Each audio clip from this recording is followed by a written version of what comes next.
The Dawn from on High. This series that we've been doing for Advent is one that kind of is, I'm hoping, getting us to recognize how our lives are influenced so much by light and darkness. And so the first week, if you recall, was when I talked about physical darkness, how sometimes we find ourselves in spaces that are just physically dark. Talked about an experience I had taking my morning walk and ended up turning down Flynn Road, and I realized that there was no lights anywhere in the old psych center. It was dark. And it brought about a bit of a panic in me because sometimes when we're enshrouded in darkness, we fear. It's a natural reaction. But all it took was for me to be bright enough to take out my phone, which has a little light on it, turn that on, and all of a sudden I was able to see again. Things like that. And last week I talked about that gentleman who had so many issues in his life, and it turned out that he was the issue. He was thinking that everything around him was falling apart, but it was his problem with alcohol that had to be changed. Now this week we get to rejoice. That's why I get to wear rose-colored vestments. This is Rejoice, Gaudete Sunday. But think about this for a second. In our lives, there are other forms of darkness. Now, there can be the physical darkness that we grapple with. There can be the choices that we're making that are bringing about all these problems in our own lives. But what about those times when just we're a victim of circumstances? I remembered I'd had a conversation with a family, this is years back in my first assignment, and they came in and there was all sorts of problems, tensions, bickering, fighting going on in the family. So I had them bring in it was the two parents and their two children. I had them bring them in, and we were sitting in the conference room, and it was interesting to listen to the husband and wife talking about each other. You do this, she does that, he's over here, he was always this, and they're just going back and forth, just sniping at each other and sniping at each other and sniping at each other. And as I'm listening to it, I'm thinking in the back of my head, maybe celibacy isn't so bad. But again, it was one of those situations where they were just basically hurting each other. And their 9-year-old daughter sitting there at one point just chimed in out of nowhere and said, "This wouldn't be a problem if we would just go to the movies more often." From the mouth of babes. That for a second I was going to dismiss it, but then I said, no, hold on, there's something there. There's something that I must be missing. So I asked her, I said, what do you mean? She goes, we used to go to the movies and you guys never fought.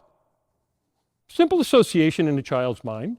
At 9 years old, 2 years earlier, apparently, he had to change jobs and she lost a job that she had. Money became a real problem. So what's one of the things you do? You cut out some of the luxuries in life. They stop going to the movies. But you know how it is as families, when there are money problems, when there are things that are just starting to build up, tension comes with that. And they weren't paying attention to that part of it. And so they were getting angry, they were getting frustrated, their bills were starting to pile up. And what were they doing? They were taking it out on each other. And of course, the kids were affected by that. It made it very easy for me to point that out to them, but I said to them, you have a road ahead of you. It's not about things, it's about people. You are a family. You are a husband and wife. Put aside all of that other stuff and become, once again, a husband and wife. You know, so often the darkness that comes into our life is one that we weren't paying attention to. It's like when you're sitting at a good sunset and the sun is going down and it's getting dimmer and dimmer and dimmer until finally it drops behind the horizon, until after a little while then there's not even any light left in the sky. That happens in our lives. That happens to us because of circumstances sometimes in which we find ourselves. We're not paying attention, we're not seeing it, but the darkness is enshrouding us and it's filling all around us to the point where we can no longer really see what was going on. The beauty of a good sunset is there's always a sunrise. All we have to do is be searching for the light. When that light first breaks in, what a joy we have in our hearts. When we're going through some difficult times, when there have been some things that have happened to us, and there's that one ray of light that breaks in, how our lives change. Think about the situation of St. John the Baptist today. He was in prison, and his executioner was basically waiting outside his cell with an axe. Here's someone who was preparing the way of the Lord, as we heard last week. Here was someone who was saying, get yourself ready. Here was one who sounded pretty darn sure he knew who the Messiah was, and yet he has this moment where he sends messengers, "Are you the one?" He was not doubting. I want to be clear about this. I don't think he was going through doubt. I think he saw the light and wanted to make sure once and for all that, yes, this is going to happen as was prophesied throughout the whole Old Testament. And that ray of light comes back to him. The deaf hear, the mute speak, the dead are raised, the poor have the good news proclaimed to them. I'm sure that that satisfied his heart so much so that he was now ready to give his life for Christ. You know, so often in our lives, we're like that. We're in a prison. We're imprisoned by circumstances and things around us, and we're not really spending that time searching for the light, looking for the light that's there, Jesus Christ, our light. So often we're running around and we're so overwhelmed by things that sometimes we're just not stopping to pay attention and asking ourselves, what is most important? Now, I'm going to say it clearly, and it's going to be bound up a lot in our Christmas message.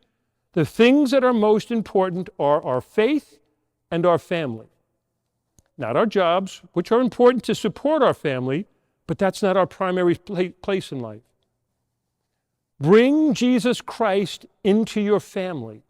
Bring Jesus Christ into your homes, and let that ray of light shine in your homes. Let that ray of light that is Jesus Christ lift your burdens, help you to see what's most important, help to remind you of who you are and why you believe in Jesus Christ. My dear brothers and sisters, this is a world physically in darkness. The sun's going down before 4 o'clock these days, coming up after 7 o'clock. But this is a world that also is spiritually darkened these days. The devil has been really pursuing souls to the point where we see a lot of hurt and a lot of anger and a lot of people that are basically overwhelmed by the darkness of this world. We are light in this world. Agreed? We're Christians. We ought to reflect the light of Jesus Christ into that darkness. If we ourselves turn away from the light, we can't reflect the light to others. We can't see the light ourselves. So this week, I'm going to ask everybody, if you've been doing your Advent wreath, we're lighting the third candle, the candle of rejoicing. We're lighting that third candle. Pray with your family as you light that candle this week, each and every night. Lord, remove the darkness from our home. Remove the darkness from our family. Help us to see the light of Jesus Christ. Help us to become ambassadors of that light. In a world that is so desperate in need of the light of Christ, be that light to each other. If it doesn't start with the family and in the home, it's not going to happen outside the home. And so I always say the first place that we have to put all of our time and effort in is in our relationships at home. So husbands and wives, love each other. Don't beat each other up. Husbands and wives, embrace each other. Pray with each other. Don't use each other for fodder. Children, love your parents. Respect your parents. Be there for your parents. Allow your parents to lead you and to guide you. Trust them and know that they have your best interest in mind. Grandparents, don't be nags.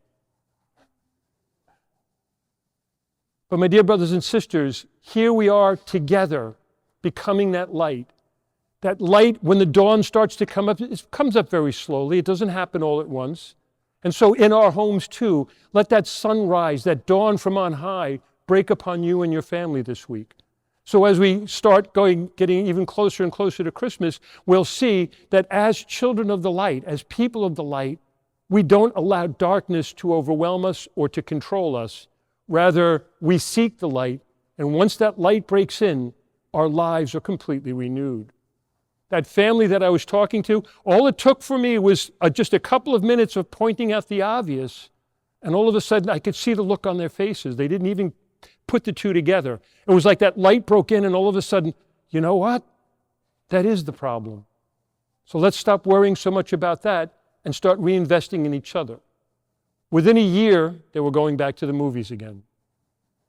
God bless you.